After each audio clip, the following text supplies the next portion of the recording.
Ici Benoît de la librairie Monet et c'est le moment de parler des incontournables du mois de février en littérature étrangère. Alors, on va commencer avec le prix Nobel, oui, le prix Nobel décerné l'automne dernier à Abdul Razak Gurnah. Le jury Nobel a pris l'habitude de couronner des auteurs qui ne sont pas nécessairement déjà célèbres, mais nous font découvrir des auteurs. Sauf que le problème, évidemment, parfois, c'est que ces auteurs ont peu de leurs livres qui sont publiés en français. Dans le cas de Gurnah, il y avait seulement 3 titres disponibles de toute son œuvre qui avaient été traduits en français et les 3 étaient épuisés. Alors, au moment de l'annonce, en novembre, aucun des titres ne l'était. Heureusement, De Noël a republié 2 de ces 3 titres, donc Près de la mer et Paradis. Alors, dans le cas de Paradis, on parle d'un roman historique qui se déroule au tout début du 20e siècle. Un jeune homme, Youssouf, est donné en gage par son père à un riche marchand arabe qui va donc partir de Zanzibar. Ils sont, le jeune homme origine de Zanzibar, donc ils vont partir de Zanzibar. Et le jeune homme va donc payer ses gages pour son père auprès de ce marchand en allant jusqu'au Congo. Et puis de retour ensuite vers l'Afrique de l'Est. Donc c'est un genre de grande épopée à travers une Afrique que l'on connaît peu sous la plume des écrivains africains eux-mêmes. Et Gurnah, certains des critiques que j'ai lues soulignent le fait que Gurnah, dans son intention en écrivant le roman, voulait aussi donner une autre image de l'Afrique du début du 20e siècle. Donc Paradis, donc roman historique. Et puis, dans une thématique plus contemporaine, Près de la mer, où il est question des réfugiés. Un homme de 65 ans, Saleh Omar, quitte Zanzibar au moment de la Révolution et tente d'entrer en Angleterre avec un faux passeport. C'est un vol d'identité, en fait, et il va donc tenter d'entrer en Angleterre et le récit, le fil narratif, est tenu par 2 personne, donc Omar lui-même, qui raconte son histoire avec un faux passeport, et le fils de l'homme à qui on a volé l'identité. Et donc, toute l'histoire est vraiment axée sur cette thématique des réfugiés, enfin des gens qui tentent d'entrer dans un pays occidental à cause des problèmes dans leur pays d'origine. Et donc, on ne fait pas plus contemporain. Abdul Razak Gurnah, Près de la mer chez De Noël, donc prix Nobel. On continue notre petite mini-thématique réfugiés, immigration. Le deuxième roman de Viet Thanh Nguyen, Le Dévoué. Vous avez peut-être entendu parler de son tout premier roman qui s'appelait Le Sympathisant, pour lequel il avait gagné le prix Pulitzer. Donc c'était l'histoire d'un espion, un jeune homme nord-vietnamien qu'on envoyait au sud avant 1975, avant la chute de Saïgon. On le retrouve, le même personnage, mais il n'est pas nécessaire pour lire celui-ci d'avoir lu le premier, mais c'est quand même le même personnage qui va trouver le moyen de quitter le Vietnam et va s'en aller en France au tout début des années 80, juste au moment de l'arrivée de la gauche au pouvoir pour la première fois. Et donc, notre personnage va se lier d'amitié avec les membres d'une cellule d'extrême gauche et va rapidement déchanter sur la possibilité de s'intégrer à la société française de l'époque. Donc, Le Dévoué de Viet Thanh Nguyen chez Belfond. Et puis enfin, sur ce thème de l'immigration, Alina Bronski, son 5e roman chez Actes Sud, La tresse de ma grand-mère. Je vous avoue que moi, je ne connaissais pas du tout Bronski. Je suis tombé sur ce livre dont l'apparence fait penser que c'est peut-être un roman jeunesse. Et puis, pas du tout. Je vous parle d'une histoire d'immigration de Russes, une famille russe, parents, grands-parents et le petit garçon de 5 ans qui quittent pour l'Allemagne et qui aboutissent dans non pas un camp de réfugiés, mais comment dit-on, ils sont juifs, donc ils sont accueillis, mais ne sont pas allemands, n'ont pas encore la nationalité, et on découvre vite que la grand-mère dans le clan est un personnage fantasque, absolument impossible, insupportable, mais d'une grande drôlerie. Dans les passages que j'ai lus, j'ai eu quelques échos de la Madame Rosa de Romain Gary dans La vie devant soi. parce que le récit, le narrateur, ben, c'est le petit garçon. Évidemment, il n'a pas 5 ans tout au long du roman. On va l'accompagner jusqu'à ce qu'il soit jeune adulte. Mais la tonalité du roman, ça semble tout à fait savoureux, plein d'humour, avec un thème qui pourtant n'invite pas particulièrement à la rigolade. Donc, c'est pour moi une belle découverte. La tresse de ma grand-mère, d'Alina Bronski, chez Actes Sud. Février est le mois de l'histoire des Noirs. J'en profite pour vous présenter Langston Hughes, The Big C. Malgré le titre anglophone, c'est bien un livre en français, une autobiographie. Langston Hughes est un personnage très important dans l'histoire de la littérature américaine et dans la culture afro-américaine. On parle de quelqu'un qui était à l'avant-garde dans les années 20, au moment de ce qui s'est appelé le New Negro Movement. Et après, on a appelé la Renaissance d'Harlem, la Harlem Renaissance, avec une écrivaine comme par exemple Zora Neale Hurston, qu'on commence également à découvrir du côté francophone. Il y a très peu de livres encore, et de Langston Hughes et de Hurston qui sont disponibles. Mais celui-ci est particulièrement intéressant, c'est son autobiographie. Donc, on a droit à ses années parisiennes dans les années 20, à l'époque de Gertrude Stein et de Ernest Hemingway. Bref, toute l'intelligentsia américaine semble avoir passé quelques années à Paris dans les années folles. Et puis, il va revenir à New York et donc dans Harlem au moment où le jazz explose. La littérature afro-américaine commence à s'affirmer et lui est un de ses animateurs, romancier, poète, dramaturge, donc très engagé dans les mouvements évidemment pour la justice sociale. Donc vraiment une découverte, une redécouverte. Langston Hughes, The Big C, c'est chez Segers. Le deuxième roman de Niviaq Corneliusson, vous avez peut-être entendu parler d'elle il y a quelques années avec son premier roman qui avait connu un très beau succès, Homo sapiens, publié à La Peuplade, ici au Québec. Son deuxième est donc intitulé La Vallée des Fleurs, l'histoire d'une jeune femme qui arrive à l'âge à 17 ou 18 ans, qui prépare ses études universitaires. Elle habite au Groenland, elle est Innu, et elle décide d'aller étudier au Danemark. Arrivée au Danemark, elle va plonger sans trop bien savoir pourquoi, dans des idées extrêmement sombres, et une tragédie familiale va la ramener au Groenland, où les choses ne vont pas s'arranger. On est dans vraiment l'histoire du trauma familial, de la transmission et du problème, du très sérieux problème de l'épidémie de suicide chez les populations autochtones au Groenland.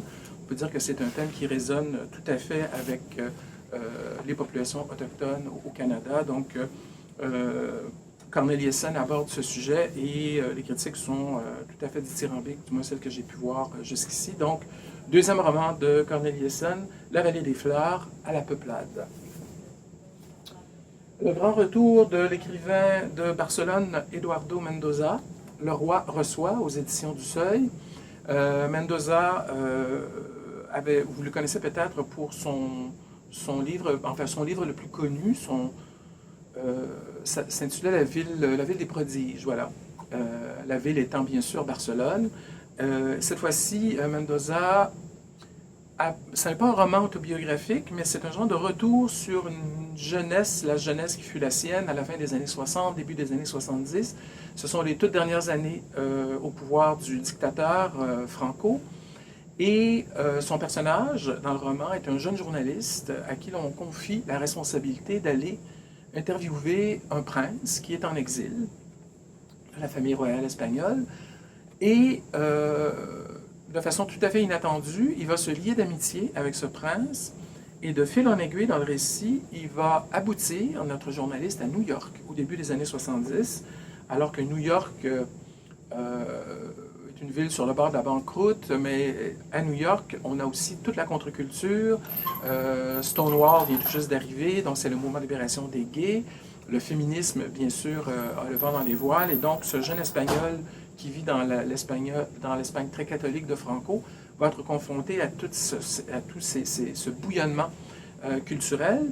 Et comme un critique le soulignait, Mendoza ne fait pas tellement un exercice de c'était mieux avant, on n'est pas du tout dans la nostalgie de l'écrivain qui revient sur ses souvenirs d'enfance, mais plutôt dans un questionnement de la société de maintenant, de la liberté, de la démocratie, en comparant tout ça avec le flot, je dirais, culturel de ce renouveau des années 70. Donc, c'est un genre de juxtaposition dans le temps de ces préoccupations-là. Donc, Le Roi reçoit, nouveau roman de Eduardo Mendoza, aux éditions du Seuil. C'est déjà un énorme succès de librairie. C'est le nouveau Philippe Besson, Paris, Briançon, aux éditions Julliard. Besson, dans les dernières années, avait surtout poursuivi une ligne, je dirais, autofictionnelle, avec une trilogie dans laquelle il se mettait carrément en scène. Arrête avec tes mensonges était le titre du premier, qui est, je pense, présentement en cours d'adaptation au cinéma. Il avait aussi écrit un livre sur sa mère, ou enfin sur sa relation avec sa mère, son avant-dernier titre, qui s'intitulait Le Dernier Enfant. Cette fois-ci, on est de retour dans le roman-roman. On est à Paris. C'est un train de nuit qui se dirige vers Briançon, près de Grenoble, dans le sud de la France. Et c'est donc un train de nuit. Les gens vont être dans une sorte d'intimité forcée. Tous ces gens ne se connaissent pas. Et dès le début, le narrateur nous apprend que l'un ou des personnages vont mourir avant la fin du roman. Et donc, les liens vont se créer entre ces gens entre ces inconnus sur ce train de nuit. Et évidemment, ça devient un peu un thriller. On sait, nous, que quelqu'un va mourir, mais qui? Et lequel des personnages auxquels on s'est peut-être attaché va passer l'arme à gauche? Ça n'est pas, évidemment, le Crime de l'Orient Express. Ça n'est pas non plus un thriller, bien que les critiques très, très positives, toutes celles que j'ai lues, que j'ai entendues, étaient toutes positives cette fois-ci pour le livre de Besson. À cause de ce procédé narratif, il y a tout de même un élément presque de thriller qui s'installe dans la lecture du roman. Donc, comme je vous le disais, déjà très grand succès de librairie. Philippe Besson, Paris, Briançon, chez Julliard. On va tomber dans les romans d'amour, avec tous des angles très, très différents.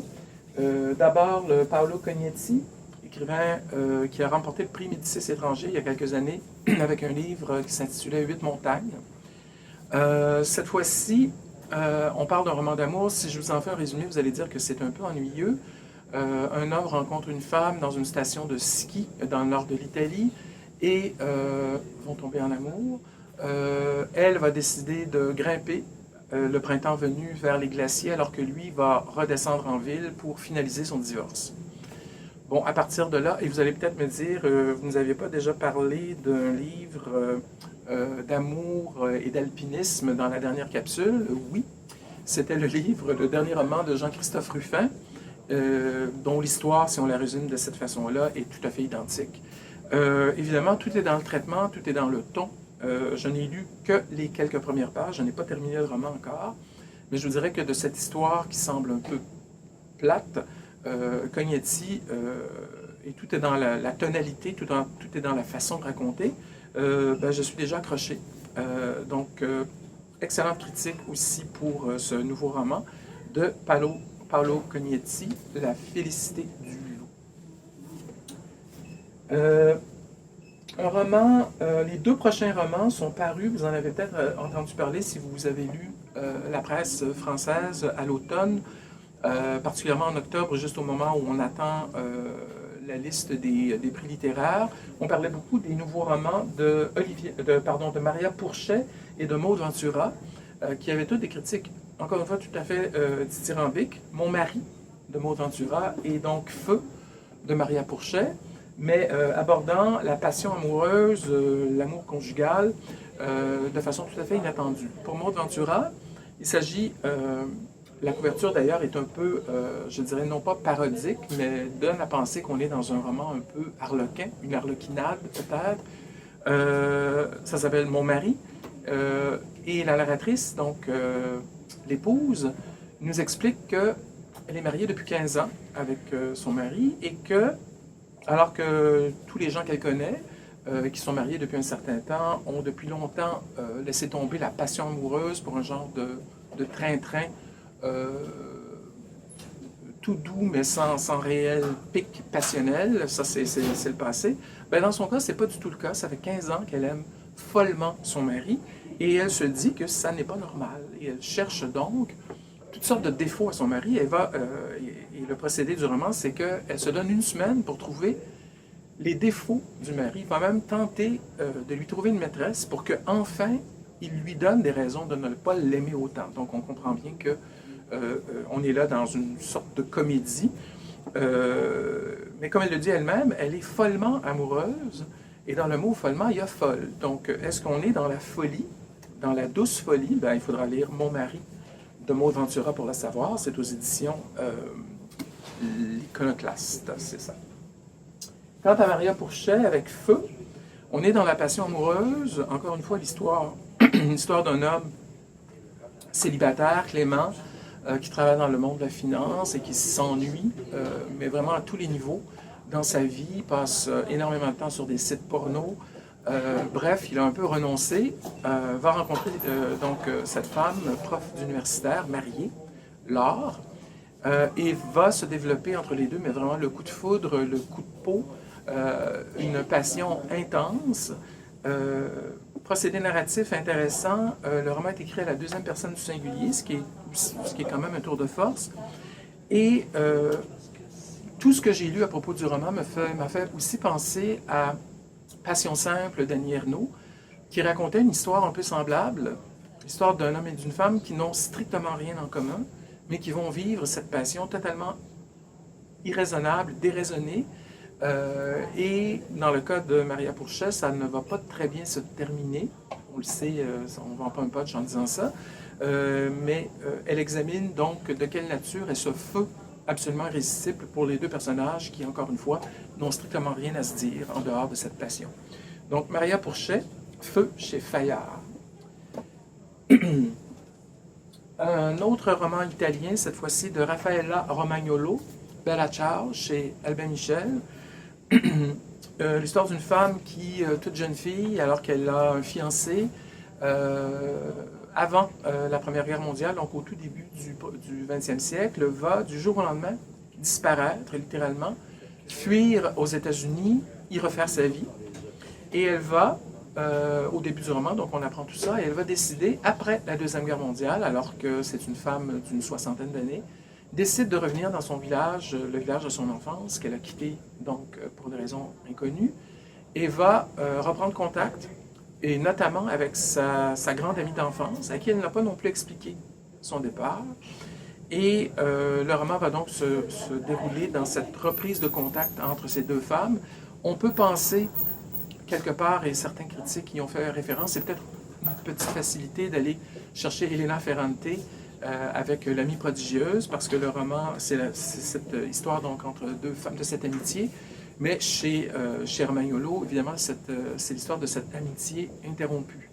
Donc, pour les gens qui aiment les sagas, parce que ça raconte aussi l'Italie sur une grande partie du 20e siècle, et cette histoire d'amitié entre deux femmes, pardonnez-moi, Bella Ciao de Raffaella Romagnolo chez Albin Michel.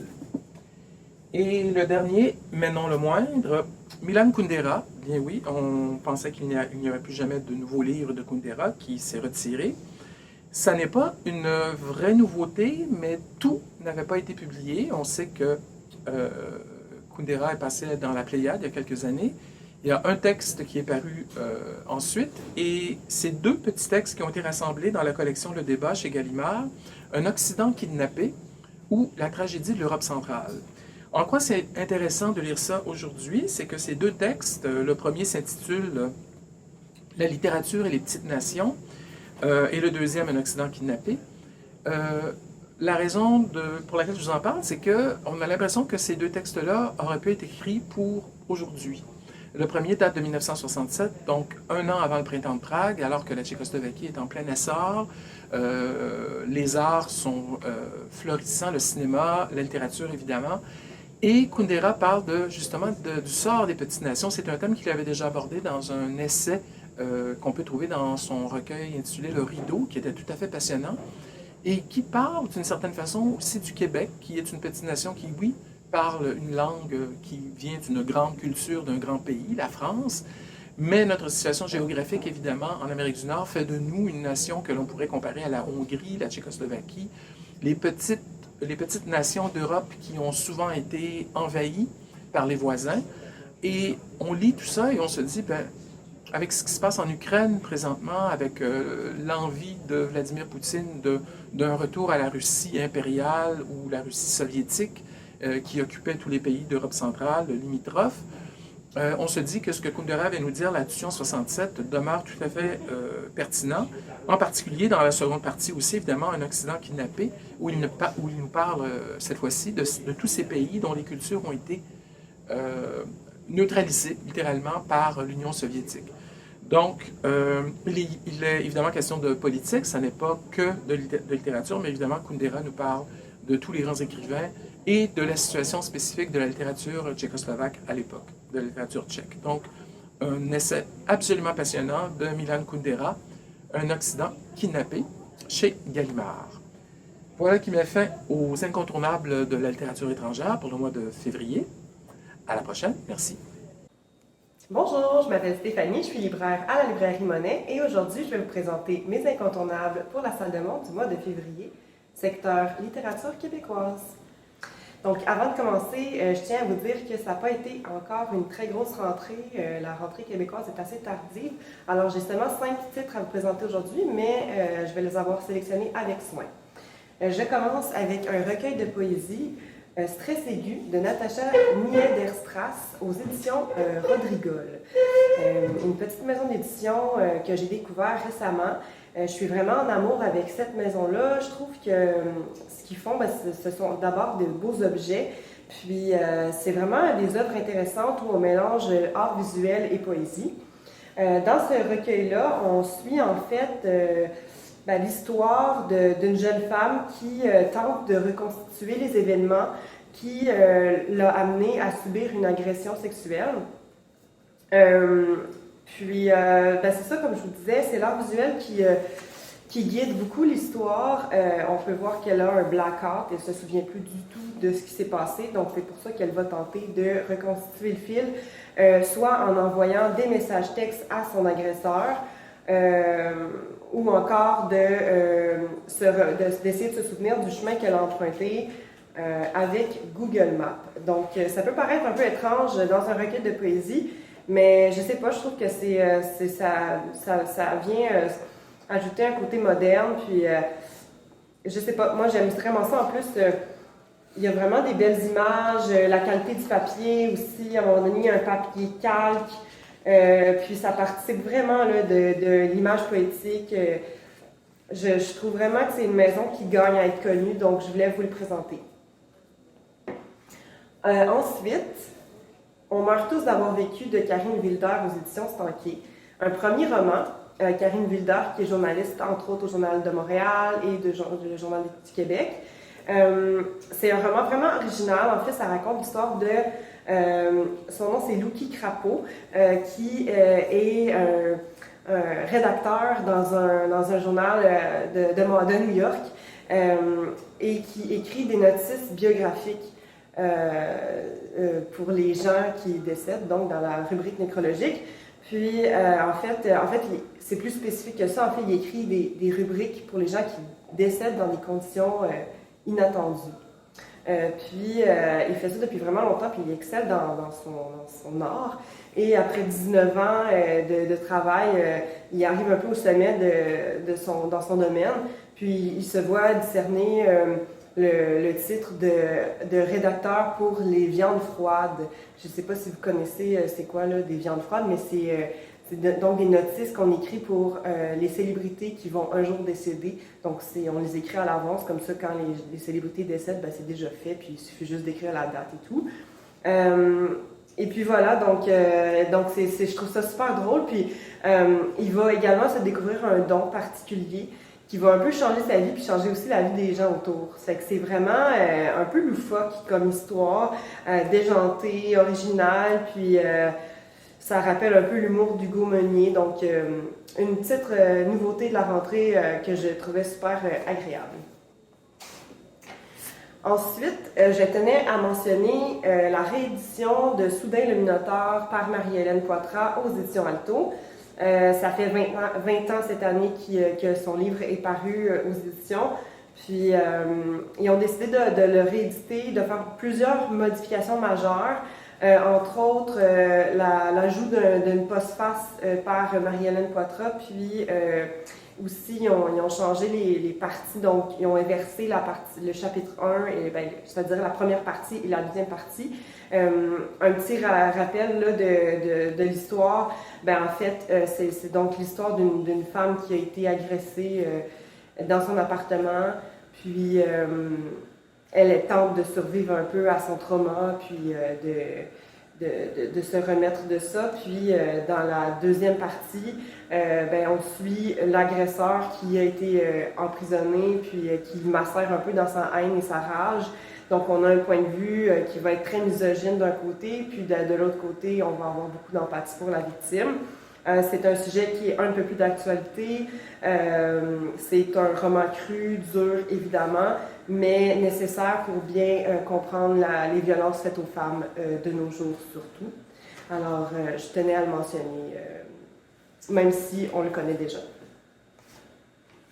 Ensuite, une petite novella chez Québec Amérique, un peu tout croche par Mélanie Proulx. Vous savez, mon amour des romans un peu chick-lit, young adult, avec des personnages dans la vingtaine. Moi, j'aime toujours ça, puis ça se lit tout seul. J'ai quand même eu beaucoup de plaisir à le lire. Je trouve que c'est rafraîchissant, ça va plaire à un certain lectorat. Bon, c'est certain, peut-être un peu plus féminin, évidemment. C'est l'histoire en fait, c'est l'histoire d'une jeune femme qui tombe en amour. C'est les premiers amours, les amours de 20 ans, les premiers mois même qu'on vit en relation amoureuse, donc toutes les activités qu'on fait, on a envie de conquérir le monde avec l'autre et tout, donc c'est sûr qu'on tombe facilement dans le déjà-vu et le cliché, mais en même temps, ce que j'aime, c'est qu'elle a ajouté quand même une touche de modernité parce que leur relation au départ est ouverte, donc ils sont un peu comme un couple ouvert, puis son chum aussi porte du vernis, on lui met des robes, donc on a vraiment voulu moderniser un peu ce qui s'est déjà fait peut-être, justement en enlevant les codes de genre et tout, les stéréotypes de genre. Donc pour ça, j'ai trouvé ça bien. Puis voilà, donc c'est ça, c'est rafraîchissant, ça fait le travail que ça doit faire. C'est une écriture naïve, mais je suis certaine que ça va plaire aux gens dans la vingtaine parce que moi, ça m'a rappelé beaucoup ce que j'ai vécu aussi quand j'avais dans la vingtaine. Donc, je le conseille. Enfin, de Catherine La Rochelle, j'ai rédéterré mon père chez Québec Amérique. Celui-là, je ne l'ai pas encore lu, mais j'ai vraiment hâte de le lire parce que ça a l'air vraiment prometteur. C'est l'histoire de Charlie, 29 ans, qui est anthropologue et qui reçoit le diagnostic d'un cancer incurable. Donc, le temps file et elle sent l'urgence de remplir sa liste de choses à faire avant de mourir. Et au sommet de sa liste trône le désir qu'elle a en fait d'aller déterrer son père qui s'est suicidé lorsqu'elle avait, je crois, 15 ans, et dont elle n'a aucune idée de l'endroit où se trouve le corps. Donc, ça va être un peu sa mission de chercher son père, donc un peu une mission comme anthropologue, d'aller déterrer son père. Puis bien sûr, c'est un livre sur le deuil, sur l'amour, et puis sur l'importance aussi, l'urgence de vivre et tout. Alors, ça a l'air d'être très poétique. Les gens qui l'ont lu autour de moi ont beaucoup aimé, donc je le conseille fortement. Alors, c'est déjà ce qui conclut ma capsule pour le mois de février, littérature québécoise. Je vais probablement avoir plus de titres pour la salle de monde de mars, donc restez à l'affût, on se voit le mois prochain. Au revoir. Bonjour, mon nom est Mike Séviano, je suis libraire responsable de la section adulte à la librairie Monet. Aujourd'hui, je vous présente les incontournables de la section littérature policière polar pour le mois de février. On commence avec une petite curiosité intéressante, Le fracas et le silence de Corey Anderson aux éditions Fleuve Noir. Ce titre-là est également disponible du côté jeunesse, en jeune adulte. Il est publié chez une autre maison d'édition et une couverture complètement différente. Le titre est le même, l'auteur est le même, bien sûr. Et peut-être dans vos listes, vous allez voir, je vous parle de ça, mais vous allez peut-être dire, mais il me semble que le titre me dit quelque chose, j'ai l'impression d'avoir déjà vu ça. Oui, ça se peut. C'est le même texte à l'intérieur, tout simplement.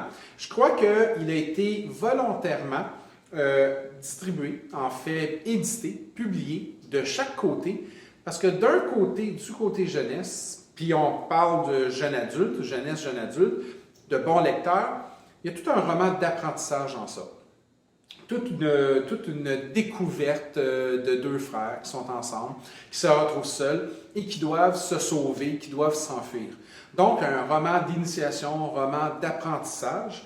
De l'autre côté, au niveau adulte, je pense qu'on va retrouver à ce moment-là peut-être le niveau intense de l'écriture, au niveau de la densité, une poursuite, la course, l'enquête, travers de famille, tout ce qui concerne vraiment là, le côté plus humain là, va être là. Donc, le lecteur de romans d'aventure va être assez stimulé parce que c'est un livre qui est intense au niveau du rythme. Le lecteur jeune comme le lecteur adulte, mais le lecteur jeunesse, le lecteur jeune adulte va peut-être y trouver une forme de lecture d'initiation. À la limite, je dirais peut-être l'entraîner, le conditionner au roman policier. Tandis que du côté de l'adulte, c'est vraiment là, à ce moment-là la structure, l'écriture, tout ça. Le fracas et le silence, Corey Anderson, aux éditions Fleuve Noir. On poursuit avec Zygmunt Milosevski, inestimable auteur polonais de romans policiers. Pas que. Son plus récent s'appelait Te souviendras-tu et c'était pas du tout du roman policier. Il revient dans le policier avec un roman qui touche plusieurs aspects, la notion politique, la notion anthropologique, tout ça. On aime Milosevski pour son rythme, pour ce mélange très particulier d'intensité, d'humour, de précision, la façon qu'il décrit et les univers et les personnages, parce que c'est un auteur polonais et qu'on ne peut pas beaucoup de romans policiers polonais. On l'aime pour la qualité de sa plume également. C'est toujours bien décrit, c'est toujours bien traduit également, c'est un élément qui peut être intéressant. Donc, ça ici, vraiment, quelque chose d'extrêmement actuel aussi, il est toujours très actuel ici, ce sont des dissidents pharmaceutiques, tout ça. Donc, quelque chose d'extrêmement intéressant. On dit que c'est le maître du polar polonais. Je dis toujours de se méfier un peu de ces bandeaux-là. Dans ce cas-ci, ben, c'est un peu vrai, c'est un peu ça, effectivement. Oui, c'est vrai qu'il y en a peu, mais n'empêche que, rendons à Milosevski ce qui appartient à Milosevski, c'est un grand. Et au niveau du polar, il tient la route, il sait comment écrire, il sait comment vous amener du début jusqu'à la fin. Pas beaucoup de temps mort chez Milosevski, et ça, c'est extrêmement intéressant. Inestimable, vous risquez de vous le faire demander parce qu'il y a un retour à ces autres romans. Rage, entre autres, est extrêmement demandé. Donc, un autre livre qui s'appelle Les Impliqués également. On risque de vous demander ces titres-là. On risque de vous demander surtout Inestimable, le nouveau roman de Zygmunt Milosevski aux éditions Fleuve Noir. On y va avec Superstition. Superstition de Alison Cooper, qui est son troisième roman, qui elle nous avait donné Rituel et Sacrifice avant. C'est un roman pour lecteurs avertis, lectrices averties. Beaucoup plus dense, beaucoup plus graphique, beaucoup plus lourd. C'est du roman pesant, avec des scènes avec beaucoup de descriptions. Alors, pour le lecteur, la lectrice qui préfère l'enquête un peu plus classique à la Agatha Christie, on oublie ça. C'est vraiment plus un auteur qui va se rapprocher à ce moment-là de Carol Ferry, qui va se rapprocher un petit peu plus à ce moment-là du côté de Nesbø, tout ça. Alors, on est dans le noir, on est dans le descriptif, on est même dans le cru. C'est intéressant parce que ça parle de plein de sujets au niveau, bon, en plus on rentre dans la notion de rituel, tout ça. Vous voyez un peu cet imaginaire là, qui vient chercher ce roman-là. C'est également un univers assez érudit, où il y a beaucoup de descriptions, beaucoup d'éléments qui sont présentés, beaucoup de faits qui sont amenés, qui donnent une densité. Donc, on n'est pas juste dans un gros roman lourd avec beaucoup d'actions difficile, mais il y a également un paquet de descriptions, un univers qui est amené, qui est décrit, qui est expliqué. Non pas que ça allège la lecture, mais du moins ça vient apporter une dimension différente. Oui, bien sûr, pour les cœurs sensibles, peut-être un peu s'abstenir, à moins que, bien sûr, certains veuillent faire quelques essais, quelques tentatives de lecture. Ça pourrait être intéressant. Superstition, Alison Cooper, aux éditions Cherche Midi. C'est une autrice qui est en train de marquer sa trace vraiment dans le monde du roman policier. On passe à un titre qui s'appelle Eau sombre de Suzanne Janssen aux éditions Presse de la Cité. Dans la collection Sang d'encre, je prends le temps de vous présenter la couverture parce qu'ils se sont donné une marque, une image très reconnaissable.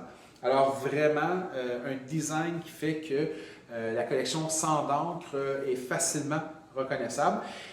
Eau sombre, deuxième roman de l'autrice et dernier roman. Elle est morte pendant la publication du roman en suédois, alors bien avant la traduction. C'est pas tant pour ça que je vous le présente nécessairement, mais ici on a vraiment une enquête, un thriller classique. Quand je dis classique, je ne dis pas nécessairement plat, mais c'est-à-dire qu'il respecte pas mal les styles du thriller, les codes, sans trop s'en éloigner, je dirais. On a un roman avec une belle facture, quelque chose d'intéressant. Pour les amateurs de romans policiers, mais qui ne veulent pas tomber dans le trop grave, dans le trop lourd, disparition d'enfants. Donc, on est encore une fois, vous voyez, dans un classique. C'est pas la première fois qu'on voit un roman policier qui parle de disparition d'enfants, de parents inquiets, de policiers plus ou moins efficaces, bon, tout ça. Donc, oui, la structure, elle est là, mais je pense que ça peut être agréable, ça peut être intéressant pour certains lecteurs de se plonger dans cette lecture-là avec des points de repère. Et d'autant plus que, il se pourrait qu'on vous parle un peu, puisque, bon, on n'en a pas beaucoup parlé, bien sûr, mais éventuellement, on pourrait mentionner que c'est son second et dernier roman. Vous le ferez demander. Suzanne Janssen, Eau sombre, aux Presses de la Cité. Le dernier procès de Victor Melki, de l'autrice Sandrine Détombe, aux éditions Hugo Thriller. J'aime beaucoup Sandrine Détombe, c'est celle qui nous avait offert juste avant, précédemment, le roman Madame B. J'ai sans doute parlé de ce livre-là dans une capsule. Ici, c'est le retour de son enquêtrice, Maxime Tellier, qu'elle avait pas abandonné, mais juste mis de côté ou mis au repos pour le temps d'un autre roman qui ne la comptait pas, qui ne l'impliquait pas. Donc, le procès de Victor Melki, c'est une enquête avec une commissaire très particulière et très intéressante. Chez Sandrine Détombe, ce que l'on aime, c'est son écriture, son rythme, cet humour très, très, très particulier, un humour caustique, cinglant, beaucoup pince sans rire. Elle a le don d'écrire avec un rythme qui lui est très familier, très propre à elle. C'est intéressant parce qu'avec Sandrine Détombe, elle peut passer dans plusieurs univers. Donc, elle se renouvelle à chaque écriture, et même si c'est le même commissaire, la même enquêtrice qui revient, mais il y a toujours des univers différents et une écriture qui est quand même toujours assez stable, je dirais, dans le sens où on reconnaît la griffe de l'auteur. Donc, Sandrine Détombe, on la reconnaît d'une œuvre à l'autre, d'un roman à l'autre, mais en même temps, elle nous amène dans un univers différent à chaque fois. C'est encore le cas ici d'un sujet où là, on est à l'enterrement d'un homme qui a des messages anonymes qui apparaissent et il faut savoir qui est l'auteur de ces messages anonymes et pourquoi, à l'enterrement d'un homme, on décide de nuire justement à cette situation. Maxime Tellier est là pour régler la situation. C'est intéressant, ça se lit super bien. Pas beaucoup connu, hélas. Sandrine Détombe chez les lecteurs québécois, beaucoup plus du côté français, c'est une Française, mais pas assez connue de notre côté, dommage, peut-être lui donner la chance d'être un peu plus lue justement. Certaines personnes pourront peut-être aller fouiller dans les tablettes des nouveautés et trouver quelque chose de différent à lire, le dernier procès de Victor Melki, de Sandrine Detton, Hugo Thriller. Je vous présente le film volé de Yu Song-dong. Song-dong aux éditions Matin Calme. J'aime bien lorsqu'il y a des romans de cette maison d'édition-là qui sortent, vous en parler. C'est une maison d'édition coréenne, française, mais qui publie justement des polars coréens, traduits bien sûr. Ici, c'est intéressant parce que, bon, je parlais des bandeaux tantôt, je disais, bon, il ne faut pas toujours se fier sur les bandeaux. C'est pas sur un bandeau, c'est directement sur la couverture, à même la couverture, qu'on a écrit un polar taillé pour le cinéma. Mais j'aime ça parce que ça fait concept et on a l'impression d'avoir à la limite une affiche de film. Et c'est justement de ça qu'on parle, on parle de cinéma. Alors un scénariste qui semble s'être fait voler un scénario, qui regarde un film, qui s'aperçoit que ce qui est à l'écran, c'était ce qu'il avait écrit, qui l'a volé, comment ça s'est passé et qu'est-il rendu. On tombe dans les méandres vraiment de l'univers interlope, de cet univers sombre, différent du lustre coréen parfois que l'on essaie de présenter, tout ça. Ici, c'est tordu, c'est intéressant. Une phrase à l'arrière qui dit « La vie, c'est du cinéma, la mort, moins ». Ça résume très bien ce qu'est ce roman. Les éditions Matin Calme font un bel effort pour essayer de dénicher des auteurs qui ratissent large, ailleurs, différemment, pour nous proposer des polars. Ici, on est dans le noir. On est dans le roman noir. On a vraiment des impressions, des effluves, je dirais, de cinéma noir américain des années 50, mais en même temps avec du néo-noir très actuel. Il y a du Tarantino un peu dans ça, il peut y avoir du Scorsese parfois. Il y a des influences cinématographiques de la part de l'auteur. D'ailleurs, je crois que l'auteur est lui-même réalisateur et scénariste. Et je crois qu'il y a une série qui est sur Netflix. Donc, déjà, il connaît l'univers, il utilise l'univers et il transpose dans un roman le film volé de Yu Song-dong chez Matin Calme. J'en ai parlé, Presse de la Cité, on reconnaît l'image, collection sans d'encre. Les filles de Lilith de Sarah Blanc, qui est une autrice israélienne, ça tombe bien, ça se passe du côté d'Israël. Un paquet de filles qui étaient amies à l'université se sont séparées, se sont divisées, la vie les a amenées ailleurs.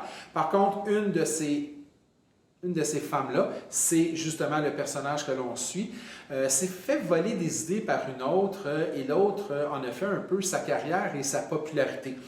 Dans le lot, dans l'histoire, on retrouve un meurtre d'une de ses anciennes collègues, tout ça, et l'enquête débute. C'est intéressant, c'est bien écrit. Ce qui est intéressant, ce que j'aime beaucoup, c'est l'implication de la notion de Lilith. Lilith, qui est un personnage extrêmement important dans les écritures saintes hébraïques et même dans les écritures religieuses chrétiennes catholiques. Et là, ça devient intéressant parce que l'autrice prend ça, toute une connaissance, tout un personnage quand même fascinant, et l'implique dans un polar qui, je ne dirais pas qui se veut, mais qui se présente du moins comme un polar féministe. Et il y a de la subtilité dans ça, il y a des messages francs, il y a des allusions, c'est extrêmement intéressant, c'est bien présenté. C'est un roman qui est relativement court, mais qui est très bien mené, qui se lit bien, il n'y a pas vraiment de temps mort. Des psychologies de personnages qui parfois auraient pu être poussées un petit peu plus, mais quand même, il y a des choses vraiment intéressantes dans ça. Et c'est très différent.